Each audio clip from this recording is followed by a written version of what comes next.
हजारी प्रसाद द्विवेदी के द्वारा रचित अशोक के फूल इस पाठ का हम अध्ययन करेंगे। और इसके पहले हजारी प्रसाद द्विवेदी के विषय में कुछ जान लेते हैं, उनका जीवन परिचय। हजारी प्रसाद द्विवेदी का जन्म 1907 ईस्वी में, मृत्यु 1979 ईस्वी में हुआ था। पिता अनमोल द्विवेदी और माता का नाम ज्योतिषमती था। इनके बचपन का नाम वैद्यनाथ द्विवेदी था और इनकी रचनाएं जो हैं वो इतिहास पर इनका गहन अध्ययन था। तो इतिहास ग्रंथ भी इन्होंने लिखे, जिसमें प्रमुख जो है हिंदी साहित्य है, हिंदी साहित्य का इतिहास है, हिंदी साहित्य का आदिकाल, हिंदी साहित्य की भूमिका। और इधर आ जाइए, इनके निबंध संग्रह जो है अशोक के फूल, उपज, विचार प्रवाह, विचार और वितर्क, विचार और वितर्क, कल्पलता, आलोक पर्व, उपन्यास जो है बाणभट्ट की आत्मकथा, चारुचंद्र लेख, अनाम दास का पोथा, पुनर्नवा इत्यादि। तो इस तरह इनकी रचनाओं से आप परिचित हो चुके हैं। अब इसको याद करना ये आपका दायित्व बनता है। एक हमने एक खाका खींच दिया कि इनका जन्म कब हुआ, मृत्यु कब हुई, माता पिता, इनकी रचनाएं, कृतियां। अब आ जाइए अपने टॉपिक पर आते हैं, अशोक के फूल। चूंकि जीवनी जो है आप अपने आप से पढ़ सकते हैं, इसलिए इसको विशद रूप में नहीं बताया गया है। अपने विषय पर आते हैं। अशोक का फूल एक ललित निबंध है जिसे हजारी प्रसाद द्विवेदी ने लिखा है। इस पाठ में, अशोक के फूल नामक पाठ में, ये बताते हैं कि अशोक का फूल जो है वो जो आज वर्तमान में अशोक के वृक्ष को जानते हैं वो अशोक का वृक्ष नहीं था। किसी और अशोक के वृक्ष की बातें कर रहे हैं जिसमें कि पुष्प लगते थे लाल रंग के और सफेद रंग के। तो इन्होंने बताया है कि सबसे पहले कामदेव के धनुष को मानते हैं कि वो पुष्प का बना हुआ है।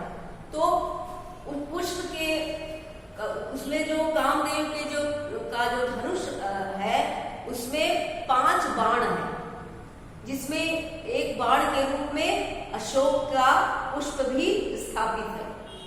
कामदेव के पुष्प धनुष में जो बाण है वो पुष्पों के बाण है। कामदेव पुष्प के बाण चलाते हैं।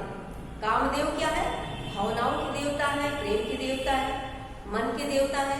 इसलिए इनके बाण भी जो है वो पुष्प के होते हैं। तो 5 पुष्पों में एक पुष्प इन्होंने अशोक को चुना। अशोक के पुष्प को इन्होंने अपने धनुष के साथ तुरीणी में स्थान दिया। और पहली बार अशोक कामदेव के बाणों में से प्रयुक्त एक पुष्प है। दूसरी बात इन्होंने कही है कि सबसे पहले कालिदास ने अपने साहित्य में अशोक का बहुत गौरवशाली वर्णन किया। बहुत ही सुंदरता से इसका प्रवेश, बड़े गरिमा के साथ इसका प्रवेश इन्होंने अपने साहित्य में कराया। कालिदास ने अपने साहित्य में लिखा कि अशोक के जो पुष्प थे इतने आकर्षक थे कि जो सुंदरियां थी वो अपने केश सज्जा में उसका प्रयोग करती थी और सुंदरियों के पैरों के आघात से ही ये वृक्ष जो है इस पर पुष्प आते थे। जब वो अपने पैरों, कोमल पैरों के आघात उस पर प्रहार करती थी पैरों से, तभी वो अशोक का वृक्ष जो है पुष्पित और पल्लवित होता था, अन्यथा वो नहीं होता था।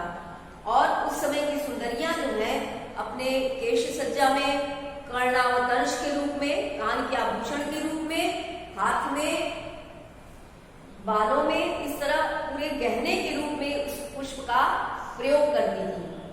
और ये अशोक का पुष्प जो है उसको देखकर शंकर भगवान के मन में पार्वती की स्मृति जागृत हो जाती थी।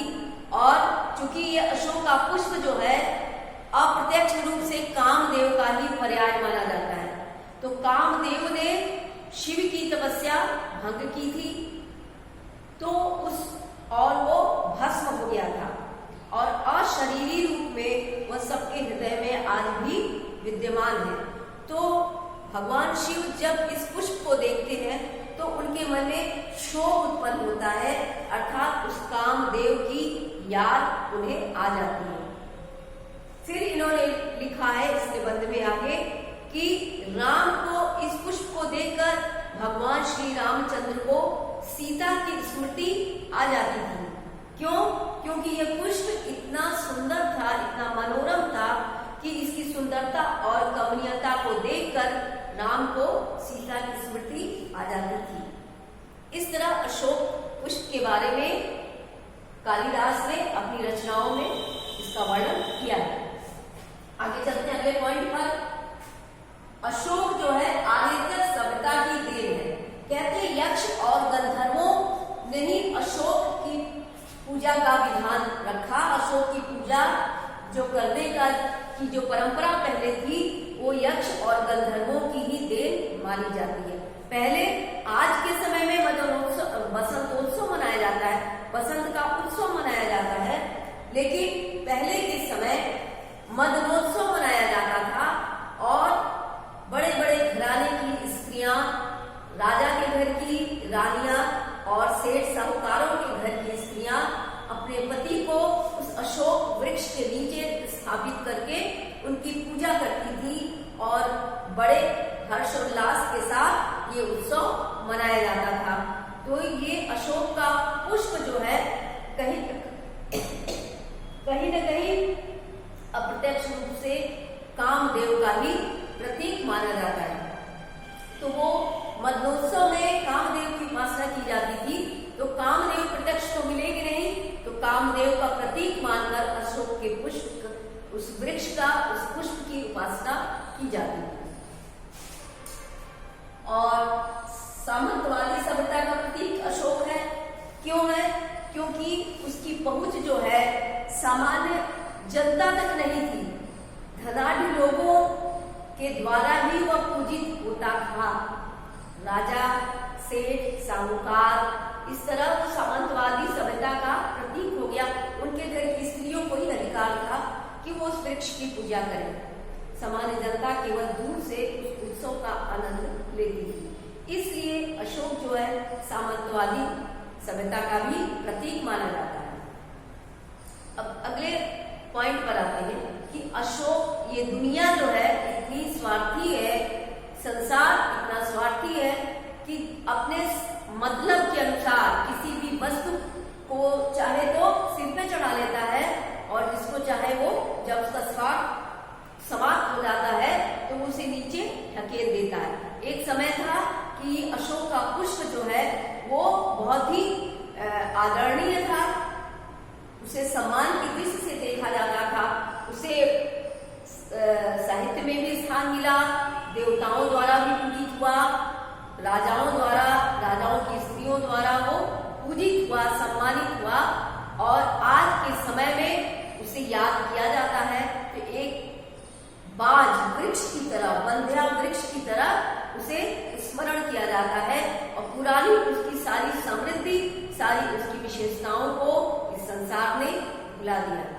इस अशोक के पुष्प नामक ललित निबंध में निबंध का ये सारांश पूरा मैंने आपको बता दिया। ये पॉइंट लिखे हुए हैं, इसको चाहे तो आप नोट कर सकते हैं कि अशोक कामदेव के बाणों में से प्रयुक्त एक पुष्प है।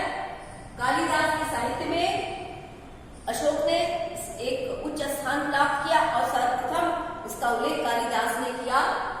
आर्येतर सभ्यता की भी देन अशोक है, यक्षों एवं गंधर्वों की भी देन है अशोक की पूजा करना, और सामंतवादी सभ्यता का प्रतीक है।